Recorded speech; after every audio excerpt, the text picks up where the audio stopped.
Hey, what's good, guys? And today I'm going to bring you a video about a new game called Dead by Daylight. Dead by Daylight is a multiplayer horror game where one killer hunts for 4 friends or 4 random people.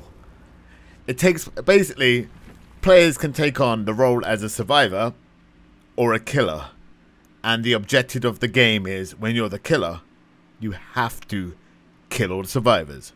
But when you're survivors, you have to turn on the generators, get the power working for the lights, and get the doors working, because the doors are on the generator, which needs power to open. When the doors are open, you can escape the map, but we'll talk about that later. So basically, there's 4 players. Players are survivors. And then there's one killer. This game is very enjoyable if you play with friends. I haven't actually played alone yet, to be fair, which I think I'm gonna go into a ranked game later on and see what it's like. But I'm having way too fun playing with my friends right now. Basically, when you're playing as the killer, you have to chase down the survivor.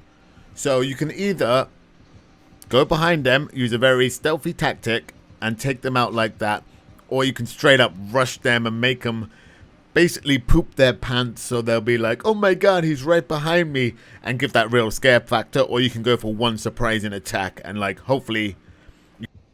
Personally, when I play as the killer, I like to mix it up a bit. I like to do the stealthy thing and stick to the outside of the map and maybe weave my way in and out of the grass, and then try and find them while their other survivors are actually trying to power on the generator, because that's when they're at their most vulnerable state, because they're trying to power on the generator, of course. So they're in an animation.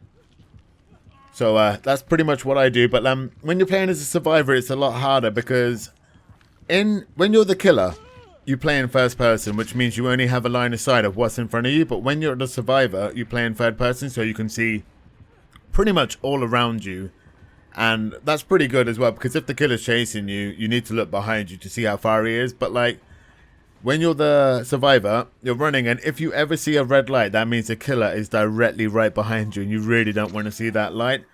To escape the killer, you can't actually kill the killer. You have to use objects on the map that basically, like a wooden plank or something, that would block his way, obviously his movement, and the killer would have to destroy the object in his way, which takes about a few seconds, which gives you as a survivor the opportunity to get away or hide somewhere, like behind a tree, behind a rock, in some grass, in a house, in a locker, anywhere pretty much, in a closet. You can hide pretty much anywhere in this game. It's really, really fun. Another thing is, when the killer is walking around, you won't be able to, like, literally you won't be able to see him. But you'll hear this heartbeat sound, and the lower the heartbeat, the further away the killer is. So if he comes next to you and it goes do do do do, he's kind of quite far away from you still. But if it goes do do do do, like a rave, do do do do do, pretty much the killer is somewhere right next to you, and you wanna either be hiding or you wanna run for your life, because that sound is pretty scary when you know someone is stalking you, and you just don't want to be anywhere near that killer, pretty much. So let's say if the killer has got you, and what's he gonna do? He's hit you down to the ground, and he's gonna pick you up, and he's gonna take you to a hook on the map, which is like a meat hook, and he's gonna hang you there. You have 2 options. You can either stay there, wait 2 minutes for one of your teammates to come and help you, another survivor to come and help you and get you down, or you can try and get off yourself. From past experience, I've tried to get off myself, and in the early stages of the beta I got off every time, but now it looks like they've updated it, and it's a lot way harder to do in this game now. And I just recommend hoping that your teammates come and get you, unless you know how to do it properly, which I still kind of don't get the gist of it, but hopefully I'll learn one day. Yeah, but that's pretty much how you escape it. You can also escape if the killer's got you on his back. You can like press these 2 buttons, I think it's A and D, back and forward, back and forward, back and forward, and a progress bar will come up at the bottom of the screen. That means when that progress bar is complete, you've actually freed yourself and the killer's going to be in like a stun for 2 seconds. That gives you enough time to jet in a random direction. Hopefully you would lose the killer. That's another way you can escape him. But that's only if the killer can't find a hook, because there's hooks everywhere on the map and, you know, you just don't want to risk it. I wouldn't want to be caught anyway. So now we get to the generators around the map. The generators are which power, they power the lights and they power the door, I believe. The door you need to escape the map to like actually win against the killer. There's 5 generators you need to activate. It's quicker to do the generators with your survivor teammates. I'm letting you know that. But there's you have to hit like we call it an active reload because we're Gears of War players, where you have to hit this certain bit in the bar that comes up with the space bar. And that will give you a boost basically. But if you fuck it up completely, like mess it up completely, it makes the progress of the repair on the generator go down and down. So you have to have really, really good eye-hand coordination for that. And it's pretty hard, but once you get the gist of it, it's pretty easy. So the generators, as I said before, they power the doors and they power the lights around the map, making it easier to see around the map, which it makes it a bit more scary in my opinion, because if you see that killer underneath a light and he just disappears, it is very, very horrifying.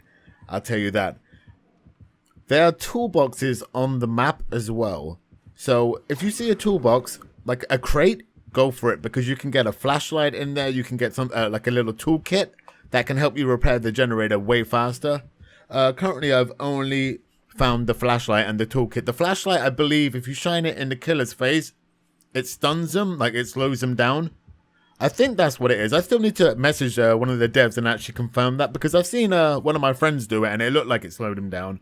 So, but if you see those crates, always try and get them, because they will help you so much, like a lot. Okay, so let's say you've turned on all the generators now. All the generators are turned on. All you have to do is open the door now. So when you get to the door, there's going to be a switch on it. This switch takes a couple of seconds. I think it's like 30 seconds to activate. In those 30 seconds, it's probably the most horrifying bit on this game. Just because the killer knows you've got all the generators powered off and he knows you're going to one of those doors. You're so vulnerable when you are the survivor there. You know, like, you're just waiting there. You're going to be looking around constantly like, is he there? Is he here? And then all of a sudden you hear it, do-do, do-do, do-do, do-do, do-do, do-do. And it's like, oh, crap. So it's your choice there. If you think you can risk it and like you're only like 2% left and you're like, I can still do this. Or you hear him getting closer. You're like, okay, I'm going to hide, wait for him to go away, and then I'm going to do it again. That's your choice to do. So basically, as soon as the door is open, you have like, I think it's about a 100-meter run.